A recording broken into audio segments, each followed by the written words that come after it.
Hi friends, Thirumalai திருப்பதியில் முதியோர் மற்றும் மாற்றுத்திறனாளிகள் எப்படி இலவசமாக தரிசனம் பண்ணலாம், அதுவும் 30 நிமிஷத்துலேயே தரிசனம் பண்ணலாம் அப்படிங்கிறத இந்த வீடியோவில் பார்க்க போகிறோம். உங்களுடைய ஆண்ட்ராய்டு மொபைல் ஃபோனில் திருமலை திருப்பதி தேவஸ்தானம் TDD அப்படிங்கிற ஆப்பை டவுன்லோட் பண்ணிக்கங்க.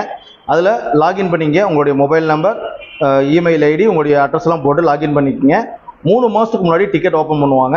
இப்போ நவம்பர் மாதம்னா டிசம்பர், ஜனவரி, பிப்ரவரி மாதத்துக்கான டிக்கெட் ஓப்பன் ஆகும். அந்த டிக்கெட் பிப்ரவரி மாதம் ஃபுல்லாகவே டிக்கெட் ஓப்பன் ஆகும். டெய்லியும் 1000 டிக்கெட்டுங்க. 1000 டிக்கெட் பார்த்தீங்கன்னா மதியம் 3 மணிக்கு சாமி தரிசனம் பண்ண தனியாக நம்மளை அலோவ் பண்ணுவாங்க. அதாவது எல்லா கியூவும் ஸ்டாப் பண்ணிவிட்டு 3 மணிக்கு நம்மளுடைய கியூவை ஸ்டார்ட் பண்ணி தெற்கு மாட வீதியிலேருந்து கொஞ்சம் தூரம் தான் டிஸ்டன்ஸ் தாங்க. ஒரு அரை மணி நேரம் டு 1 மணி நேரத்தில் அதிகபட்சம் நம்ம சாமி தரிசனம் பண்ணிடலாம். திருப்பதி ஏழுமலை வெங்கடாஜலபதியை தள்ளுமுள் இல்லாமல், கூட்ட நெரிசல் இல்லாமல் தாராளமாக தரிசனம் பண்ணலாம்.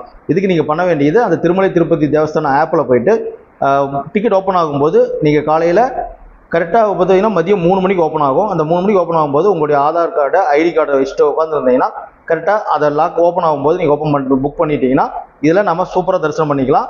எந்த ஒரு தள்ளுமுள்ளும் இல்லாமல். தெற்கு மாட வீதியில் இருக்கக்கூடிய அந்த பிரிட்ஜ் இருக்கும். அந்த பிரிட்ஜுக்கு பக்கத்துலேயே பார்த்தீங்கன்னா நம்ம ஷெட் போட்டிருப்பாங்க. அந்த ஷெட்டில் நமக்கு மதியம் சாப்பாடுலாம் கொடுத்து அங்கேருந்து கியூ மூலிமா அவங்களே கூட்டிகிட்டு வந்து சாமி தரிசனம் பண்ணிட்டு லட்டு வெளியே வந்து அனுப்பிச்சி விட்ருவாங்க. முடியாதவங்களுக்கு பார்த்தீங்கன்னா கூடவே அவங்களே ஒரு பேலண்ட் ட்ரெஸ் போட்டு அனுப்பிச்சி விடுவாங்க. இந்த மாதிரி இன்ஃபர்மேஷன் வீடியோ பார்க்குறது நம்ம சேனல் சப்ஸ்கிரைப் பண்ணி வச்சுக்கிங்க. கூட பெல் பட்டன் ஆளில் போட்டுங்க.